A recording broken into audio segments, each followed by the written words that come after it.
English. Good afternoon. My name is Maxime. Je veux parler de démocratisation de l'IA dans le système de santé. En 2023, nous avons fondé avec l'aide des fondations de Biofoundation Models. C'est quoi des grands des analyses comme ChatGPT, mais pour des données biologiques. Et pour le faire, il nous faut une équipe de membres interdisciplinaires. Je suis fier de pouvoir montrer avec Mathieu et Eric, nos cofondateurs, nous avons pu rassembler une équipe de spécialistes hautement qualifiés, biologie et intelligence artificielle, rassembler les deux domaines pour avoir des Biofoundation Models et des agents pour simplifier la vie des scientifiques.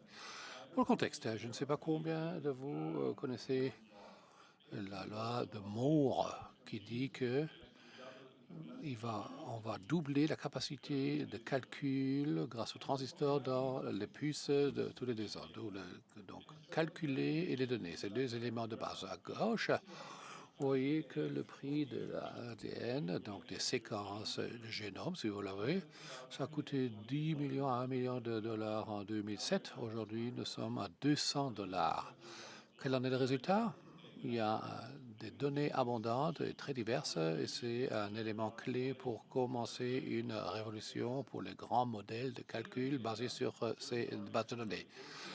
Nous verrons que ces modèles vont encore augmenter en taille. Plus grands les modèles, plus de données on rassemble, plus de performance pour le modèle. Les mêmes tendances côté ADN aussi.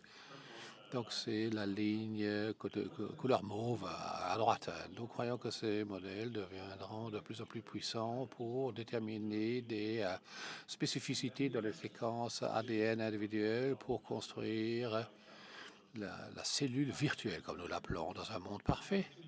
On peut avoir un simulateur des composants de la vie, de la cellule, tester toute une série de choses différentes, des stratégies et peut-être des médicaments et faire de l'engineering pour que les médicaments soient plus correspondants aux besoins d'une cellule, ou on peut le simuler dans un système à base d'ordinateur. On n'y est pas encore.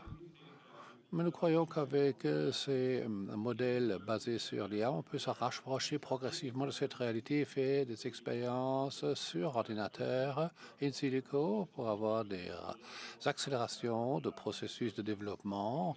On peut plus faire d'essais et de résultats, des expériences plus sûres. Il ne faut pas tester sur des animaux ou des humains. On peut le faire dans des simulations informatiques et on peut être plus précis.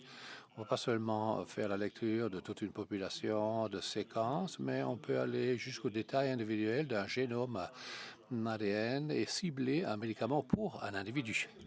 Et ce qui est important ici, et nous sommes très excités de pouvoir la présenter, dès qu'on a cette cellule virtuelle, on peut la mettre au travail. La découverte ou le développement d'un médicament dure normalement 10 à 15 ans et 3 milliards de dollars pour le développement. Mais l'intelligence artificielle est pleine de promesses, c'est complexe à mettre en pratique. Nous allons essayer, mais nous voyons un énorme potentiel pour accélérer le processus, car on pourrait imaginer bel et bien d'avoir un processus de développement d'un médicament déjà approuvé pour un médicament individuel, et puis on a le repurposing, réorienter l'utilisation, un médicament déjà approuvé et réapproprié pour un individu, une nouvelle maladie. Ça existe aujourd'hui pour une telle approbation additionnelle dure entre 3 et 7 années et on peut cibler les besoins des personnes individuelles ou les maladies qu'on pourrait traiter avec ces médicaments déjà existants pour réduire le temps de développement jusqu'à la mise au marché.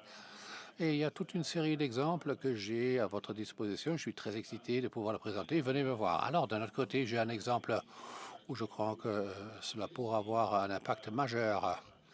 C'est dans les sciences liées aux différentes espèces arables dans le monde. Ici, vous voyez les rendements qui ont été perdus parce qu'il y a eu la chaleur, les inondations et autres problèmes liés à la nature. Ces cellules virtuelles peuvent aider à concevoir des espèces arables plus résistantes ou plus d'espèces dans des régions arides, par exemple, où on a besoin de nutriments pour les populations locales.